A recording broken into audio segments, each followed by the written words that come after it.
तो ऐसी द्रौपदी ने एक कपड़ा दिया था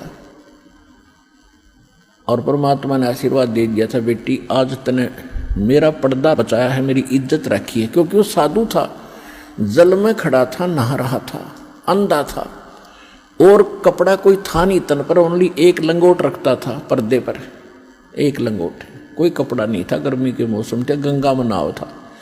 स्नान करते समय उसकी वो लंगोटी भी हाथ से टूट गई, वो छूट गई। वो नी वस्त्र नंगा खड़ा था दरिया में और उससे थोड़ी सी दूरी पर जिधर से जल आ रहा था, ऊपर की साइड में एक जनाना घाट बना हुआ था बहनों के नहाने का। और राजा द्रुपद ने वो जनाना घाट दरिया पर गंगा पर बनवा रखा था। अपनी नगरी से थोड़ी सी दूरी पर वह बह रही थी गंगा। वहां पर द्रौपदी, उस राजा द्रुपद की लड़की, रोज स्नान करने जाती थी अपनी सैकड़ों सहेलियों के साथ। जब और वो पुण्यात्मा थी, जब उसने देखा साधु संत महात्मा स्नान कर रहा है तो उसने सोचा कि महात्मा से बात करेंगे सुबह सुबह, बड़े सौभाग्य हमारा, संत के दर्शन हुए। कहते हैं साधु दर्शन राम का मुख पर बसे सुहाग, और दर्शुनी को होत है जिनके पूर्ण भाग। साधु दर्शन राम का साहिब आवे याद, और लेखे में वही समय बाकी का समय बर्बाद।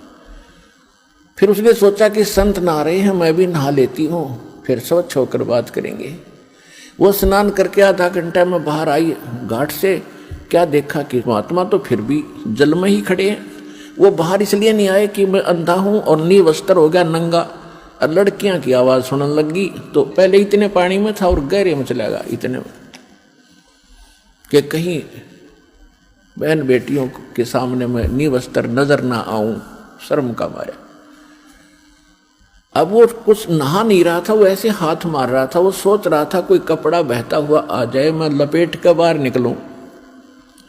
द्रौपदी ने देखा आधा घंटा हो गया, संत नहा नहीं रहा, कुछ खोज रहा है। फिर उसने देखा अपने ध्यान से कि महात्मा तो नी वस्त्र है, ये वस्त्र बिना आवेगा नहीं, बाहर कोई वस्तु पटड़ी पे है नहीं, ये सारा दिन खड़ा रहेगा, रात को निकलेगा, गल जाएगा भूखा प्यासा। तो लड़की ने आओ देखा नाताओ अपनी साड़ी पाड़ी। राजा की लड़की की कितनी कॉस्टली साड़ी होती है, कीमती साड़ी, कपड़ा होगा ये विचार कर लेना। और उसने उस इतनी कीमती साड़ी और संत के लिए पाड़ कर डाल दी।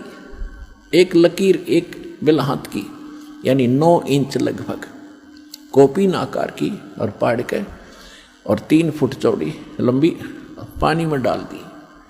बहता हुआ वह साथ से निकल गई, लेकिन महात्मा ने दिखाई नहीं था, लीला थी उनकी, और निकल गई। 7-8 बार ऐसी साड़ी पाड़ पाड़ के, एक बिलहात यानी 9 इंच 7-8 बार पाड़ के डाल दी, लेकिन साधु के हाथ नहीं लगी, वो साइड से निकल जाती थी, उसको दिखाई नहीं देता था। तो यह लीला भी भगवान कर रहे थे कि इसके कर्म बनाऊं, इसके कर्म बने या इसका एक कैर टूटेगा, वो बचे क्यों करे इस बेटी का। अब देखो पुण्यात्मा, लोभ लालच करे तो ऐसा करे, बेईमाना करे तो ऐसा करे। उसके साथ और भी सहेली थी, नौकरानियां थी। उन नौकरानियों को भी कह सकती थी कि एक साड़ी का टुकड़ा डाल दो महात्मा के लिए, तो एक साड़ी क्या 2 साड़ी डाल। उसने पता था, नौकरानी को मालूम है आज अपनी राजा की लड़की के कहने से हम थोड़ा सा टुकड़ा साड़ी का देंगे, 2 साड़ी देगी, जाते ही 2-3 धोती देगी, बढ़िया, तो वो डाल सकती थी। लेकिन उसने उनको नहीं दिया, क्योंकि उसको मालूम था कि मैं पुण्य करूंगी अपने हाथ से, मुझे मिलेगा, ये करेंगी तो इनको मिलेगा। इतना अध्यात्म ज्ञान उन बच्चों को उसमें दिया जाता था। मैं रोटी खाऊंगी मेरा पेट भरेगा, ये खाएगी इसका भरेगा। तो उसने ये बेईमाना लालच करा। तो लोभ करे तो ऐसे करे, दान धर्म करने का स्वयं करे, अपने डट के करे और सेवा करने का। तो इसी प्रकार जब उसने 7-8 को पीन के ऐसे डाल दी, नहीं हाथ लगी, फिर उन्हें सोचा निकट न्यों नहीं जावे थी कि कहीं महात्मा को आभास ना हो जाए कि लड़की है, ये जो कपड़ा डाल रही निकट आएगी, तो कहीं ये आगे को ना सरक जा दरिया की तरफ और बह जावे, मर जावे, यो तेज धार में बह के। बोल इसलिए नहीं रही थी। इसलिए उसने एक लंबी लकड़ी उठाई जंगल से, उसके फिर एक और टुकड़ा पाड़ा, फाड़ के उसके लपेटा और धीरे धीरे साधु संत के हाथ के निकट कर दिया जहां वो ऐसे हाथ मार रहा था। जब उसके हाथ लग गया उसने तुरंत उसको पकड़ा मजबूती से। फिर उसने देखा कि ये वैसे कोई बहता हुआ कपड़ा नहीं है, ये तो स्पेशल साइज पाड़ कर साड़ी का दिया हुआ है और बेटी भी आस पास ही होगी। वो तो अंतर्यामी थे, लेकिन लीला जो भगवान करते हैं, जैसे 120 वर्ष धानक रूप में जुलाई रूप में काशी में रहेगी, कोई आज तक नहीं समझ पाया वो भगवान थे। आज समझ में आ गया कि वो परमात्मा थे और हैं और रहेंगे। तो ये लीला ऐसी गजब की करता कोई सोच भी नहीं सकता यू भगवान है रह कैसे। अंधे की लीला करे थे, अंधे वाली करी पूरी। इस काल को भी धोखा देता है, यही वेद में लिखा है और यही नानक साहब कहते ए ठगवाड़ा ठगी देश खरा सियाणा बोता बार, ये धारण के रूप रहा करता है। और खुद कहते भगवान सोचल सिद्धर मैं करूं अपने जन के काज। तो द्रौपदी जब उसने वो टुकड़ा लिया, देखा कि हाँ ये तो किसी लड़की बेटी ने दिया है, तो कहा बेटी आज तैने मेरी इज्जत रखी है, भगवान तेरी इज्जत रखेगा और तुझे बहुत ज्यादा दे। अब उसका वचन कैसे टले? तो सुपात्र को दिया दान।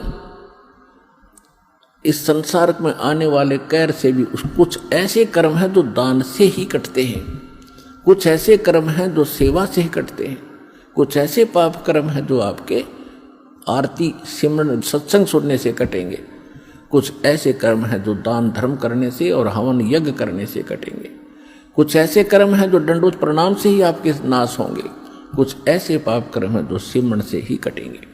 तो हमने सारे फार्मूले अपनाने अपने अंतःकरण को धोने के लिए, साफ करने के लिए। तो वो तरीके सारे के सारे आपको यहाँ मिलेंगे और पृथ्वी पर नहीं है। इससे आपका अंतःकरण भी साफ होगा, जिस कारण से आपको इस जीवन में भी सुख होगा और मोक्ष भी मिलेगा।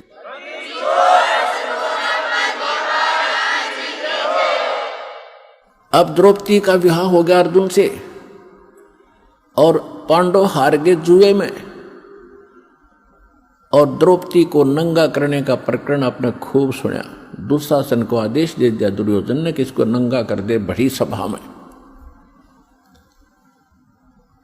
और इसका चीर उतार दे, हम अंधे हैं। द्रौपदी ने एक कुवचन कहा था, जिस समय राजा युधिष्ठिर ने एक शीश महल बनाया था शीशे का, और दुर्योधन को न्योता दिया था भोजन के लिए। ये गया तो इसकी टक्कर लगी शीशे में, दिखा कौन, यू गिर गया।